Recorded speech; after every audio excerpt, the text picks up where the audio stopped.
Hello friends, super magic रसोई में मित्रों हूँ आपनु स्वागत करूँ छूं। आज हूँ लीला लसणना शाकनी रेसिपी तमारी साथे शेर करूँ छूं। तो शियाळो छे तो अत्यारे आपणे फूल लसण आवे छे तो मित्रों अत्यारे ज एनो उपयोग करी लेवो जोईए।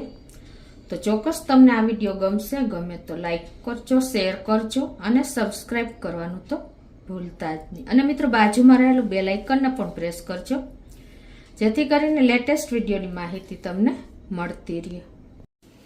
તો ફ્રેન્ડ્સ અત્યારે મેં જો લીલું લસણ આપણે તાજું માર્કેટમાં ફૂલ હોય છે તો 150 ગ્રામ જેવું લીલું લસણ લીધું છે અને 3 મીડિયમ સાઈઝના ટમેટા લીધા છે।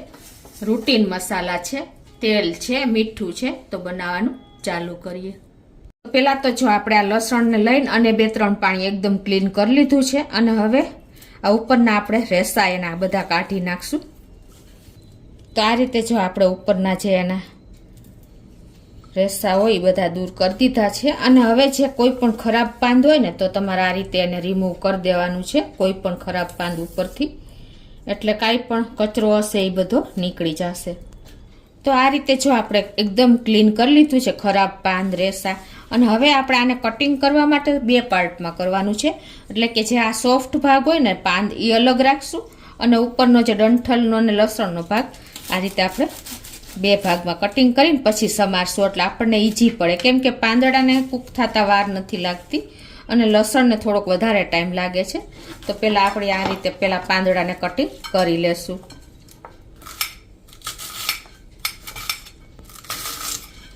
તો આ રીતે જો આપણે પાંદને પણ સમારી લીધા છે અને હવે એ જ રીતે આપણે લીલા લસણને પણ ઉપરના ભાગને આ રીતે સમારી લઈએ।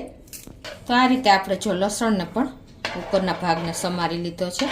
હવે એ જ રીતે આપણે ટમેટાને પણ સમારી લેશું।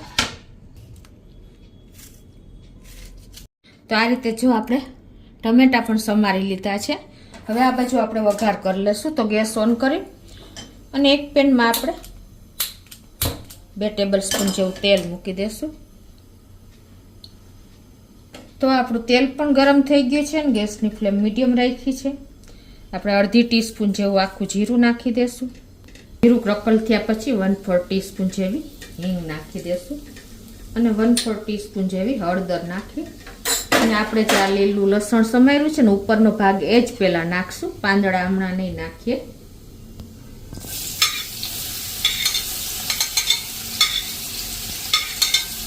કેમ કે પાંદને કૂક થતા વાર નથી લાગતી એટલે આને પણ કૂક થતા વાર નહીં લાગે। 1-2 મિનિટ જ આપણે આ રીતે તેલમાં કૂક થઈ જાય ને ત્યાં સુધી જ એને કૂક કરશું। તો આ રીતે જો 1-2 મિનિટ આપણે મીડિયમ ફ્લેમ ઉપર ચલાવ્યું છે અને હવે એમાં આપણે જે આ ટમેટા 3 સમાર્યા છે ને મીડિયમ સાઈઝના એ નાખી દઈશું। ટમેટા થોડાક આપણે ગ્રેવી થાય ને એ રીતે રાખવાના છે, કેમ કે ગ્રેવી થશે તો જ આ શાક તમે ખાઈ શકશો। એટલું આપણે એકદમ ટેસ્ટી અને સ્ટ્રોંગ થાય છે। તો આ રીતે આપણે એને ટમેટાને પણ મિક્સ કરીને ટેસ્ટ એકોર્ડિંગ 1 ટીસ્પૂન જેવું મીઠું નાખી દઈશું એટલે ટમેટા આપણા ગળી જાય અને એને આ જ રીતે આપણે ઢાંકીને કૂક થવા દઈશું અને ગેસની ફ્લેમ આપણે અત્યારે મીડિયમ જ રાખી છે। તો 2 મિનિટથી 3 મિનિટ જેવું થયું છે અને જો આપણે તેલ પણ છૂટું પડી ગયું છે। તો હવે આ સ્ટેજે આપણે જે આ પાંદડા સમાર્યા છે ને લસણના અલગ એને નાખી દેશું અને હવે આપણે પાંદડા નાખીને અને મસાલો પણ કરી લઈએ। 1 ટીસ્પૂન જેવું આપણે લાલ મરચું પાવડર નાખી દેશું અને 1 ટીસ્પૂન ધાણા જીરું નાખી દેશું અને આ બધું હવે આપણે મિક્સ કરી લેશું।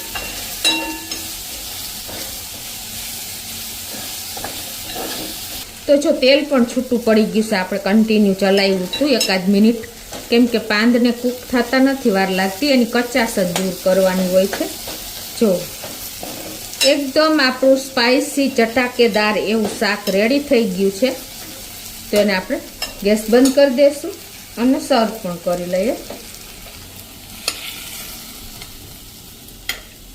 તો મિત્રો અત્યારે શિયાળાની ઠંડીમાં એકદમ ગરમ ગરમ શાક અને બાજરાનો રોટલો મળી જાય ને તો કાંઈ ના જો એવું ટેસ્ટી આપણું આ લીલા લસણનું શાક રેડી છે।